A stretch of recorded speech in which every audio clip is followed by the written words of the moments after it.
Hello everybody, George Marrero here. I want to share with you guys a thought, a memory that came to mind yesterday, and I wanted to make a video about it. What I'm gonna share with you is in my book, but I'm willing to change, by George Marrero. That's myself. And I was remembering a person I met while incarcerated in Comstock Correctional Facility, also known as Great Meadows. We were in D block, in the reception block, and while locking in D block, which means while living in D block, right? That's the way we call it, locking in D block or locking in whatever block, because that's what you do. You're locked in. For you young people that think that being in prison is cool, you're locked in from approximately 4 p.m. until the next day. I mean, you might be able to come out to an hour of recreation. You don't have to come out for an hour of recreation, and you definitely are not going to be coming out every day. But while locking in D block in Comstock, there was an inmate next to me by the name of Mr. Partee, which is pronounced like party when you go to a party, but his name ended in 2 E's, not a Y. I know this because I used to see his name in the tag inmates have on their shirt and on all their clothes, the name and number. And I remember his name ended in 2 E's. Mr. Partee was an old timer. I was, back then I was young, about 21 years old, no older than 22 years old. This was way back in approximately the mid 80s. And I remember talking with Partee one time, and he asked me, "Youngblood, why you in here for, you know?" And I told him, I got an attempt murder of a police officer. And I went out to saying, the courts weren't fair. They sentenced me to 8 1/3 to 25, which means they gave me 25 years with a minimum of 8 1/3, 8 years and 4 months before I see the board. It's a third of your max when you're a first-time felon. Second-time felon will get the half. You will have to see the board in half of the 25, which will be 12 1/2 to 25. And a third-time felon, so you could just know that if you don't, you get life in the back of your bid. That will be something like 25 to life, 20 to life, 15 to life. And I go on into ranting and telling Mr. Partee, man, the courts were unfair. They gave me 8 1/3 to 25. They could have gave me a break and so and so and so and so. And Mr. Partee, and I'm glad about this, that's why I consider locking next to Mr. Partee a blessing. Mr. Partee said, courts weren't fair? What are you talking about the courts were fair? How about you? Were you fair when you were sticking your gun in people's faces and taking their hard-earned money? And he laughed. He wasn't trying to be tough. He was just being realistic and logical. And I stopped and started thinking about what Mr. Partee was telling me, And it was like I had to give him. I had to say he was right. Here it is. I'm seeking for the courts to be fair, or they gave me 8 1/3 to 25 years. When I'm out there committing crimes, where if I would have been caught for all of them, who knows how much time they would have gave me. And another thing I mentioned in my book that is not part of this story I'm saying about Partee, this narrative, but I remember when I was arrested that the police told me, and they surprised me. They really did. I was shocked. I was surprised. I'm not proud about none of this. This is not bragging. This is me wanting to share something that I hope if a young person listens or somebody's walking in the wrong path, they could reflect and say, wait a minute, man, I gotta leave that lifestyle. I remember when the cops had me in handcuffs and they told me, they said, listen, you shot people here, you committed this crime here, you committed an act of violence over here, And none of them people want to press charges. They're afraid. But we now have you for an attempt murder of a police officer. Let's see you get around this.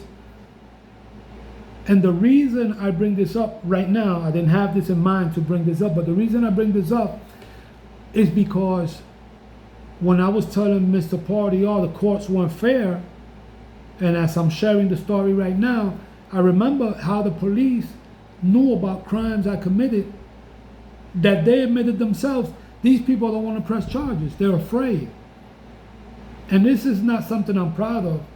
You know, since I've been home from prison, I studied, I got my degrees, I taught in high schools, I taught in universities, I wrote my book, I was going around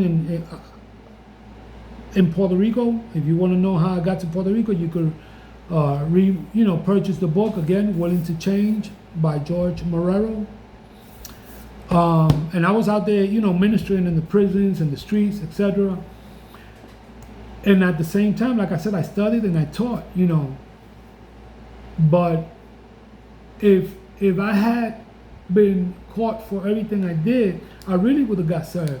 And even for the crime I got arrested for and sentenced for was something that today I'm not proud of. No way. So I just connect that thought with what Mr. Partee was saying. You think you was fair? But the point of my story today, of my sharing, part of what is written in my book and what I went through, is to mention that I'm grateful, honestly, straight up. I am grateful to have been locked in next to an older gentleman, Mr. Partee, which obviously committed some type of delinquency or crime because he was in there too. But he was an old timer. He wasn't justifying himself and blaming the world and blaming everybody else and the judge and the government and the white man and blah, blah, blah, blah. He checked me. He put me in check. And like I said, not in an aggressive way, but in a sarcastic manner. He said, it's irony. You're the courts weren't fair with you. But how about you? Were you fair when you were sticking your gun in people's face? And it helped me think. And I'm glad that I did not justify myself, but I started reflecting. And this is not I heard Mr. Partee question me one time and I changed. I was young guy. I was hanging out as much as you can hang out in a correctional facility. I was going out to the yard and hanging out, working out, pull-up, dips, etc. When you get that 1 hour of release. I'm not trying to make prison sound good. It's not. And I told my wife in throughout the years we've been married. We've been married 21 years in this month of June. And I met my wife doing my master's in the seminary. And I have told my wife in the past, when you're growing up and you hang out in the ghetto, today they call it the hood, and you hang out in the ghetto or the hood, whatever you may want to call it, whatever you identify with more, you hear people talk about prison like if it's something exciting. And you don't care about going to prison. You want to go to prison. You want to have that war story. Until you do get caught and now you're facing years. I'm going to tell you something. The worst thing about prison is not the other inmates, although it is dangerous and you could get killed. Or you could wind up killing somebody and doing more time. And I got in beef in prison, and I hurt other inmates, and I went to the box and all that stuff. But you realize, or I realized, this is not what I want to do for the rest of my life. And what I was starting to say was the worst thing about prison wasn't the other inmates. It was that your freedom is taken away from you. It was that you can't walk in the park. You can't say, I'm going to open the door and go outside when you want to. I always loved nature. I always liked, when I was living in the projects in New York back in the days, I always used to like to open the window and look out and smell the fresh air when it was spring, summer, etc. And you can't do that in prison. So I'm not talking here to make prison sound cool and all that stuff. I remember there was an inmate named Brother Rat, Jimmy Acevedo. We used to call him Brother Rat. And I remember when we used to be in Rikers Island joking and having fun, or having fun but Jimmy always used to stop us and say, wait, brothers, I want you to know, we're not having fun. He used to change his voice and make that voice. I want you to know and remember that we're making the best out the worst. And we used to laugh. But years later, and even now in society, and I've been in society 33 years, I'm proud of that.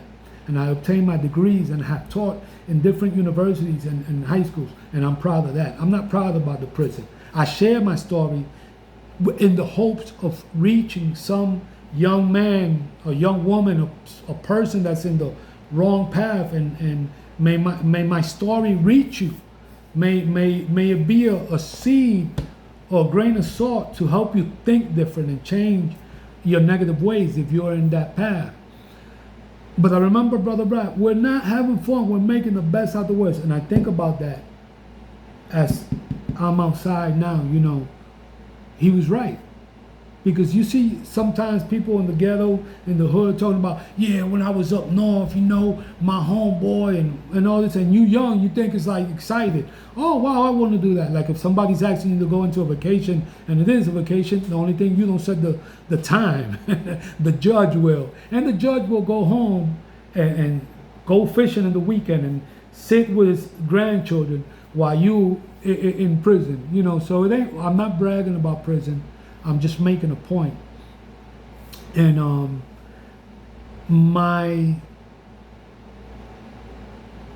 the reason I cut to this part is to say that the worst thing about prison to me wasn't the beef, although like I said, people get killed. That's not something that doesn't happen. It does happen, and I seen the violence, and I was participating in violence when I was in there. But the worst thing to me was that your freedom is taken. You live in a cage, like if you're an animal. And even animals, zoos that have animals in cage, even that isn't the way it used to be in the 1970s. Now animals have big space because they know that's not healthy for animals, at least in the US, as far as I know. But to be in there, the worst thing is to be locked up, man, and live in a cage, because that's where you're gonna live. All them war stories you hear and all that, I saw my man and my homeboy and we hanged out. That's all that's hyperbole, that's exaggeration, that's fake, man. You're locked in most of the time. But my point with this story, and I hope I could reach somebody with this. My point with this is just to appreciate, remembering Mr. Partee. I don't know who he is.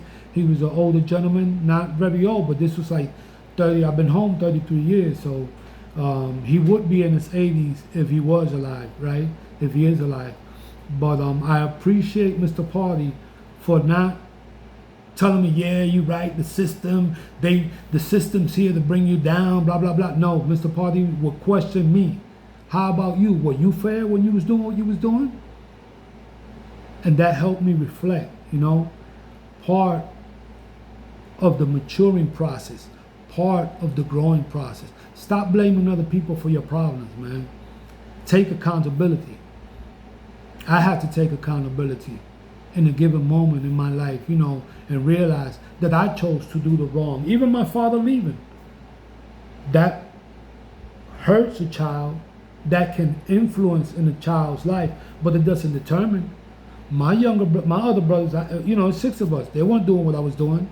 They weren't doing the violence that I was doing. I made a decision, and of course we're different, and we lash out differently. But I can't blame nobody. It wasn't like I knew right from wrong. Like I didn't know right from wrong. I did, and I made a choice to do what I wanted to do. And more interestingly, when I did mature, when I did decide on changing, I changed for the better, and I thank God for it. There's a time where I had to get on my knees and pray to God and ask Christ into my heart, into my life, And when I was released, I went to college. That's the first thing I did. Obviously I got a job, but one of the main things I did was a year later when I got to know people and was able to get people to endorse me and stuff like that, because I needed that to go to college. Letters of recommendation and so forth. the first thing I did was go to college and obtain my degrees and teach.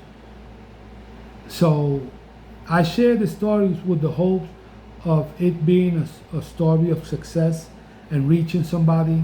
If I could do it all over again, I sincerely would like to have done what I did once I came out, which was study from a younger age, you know.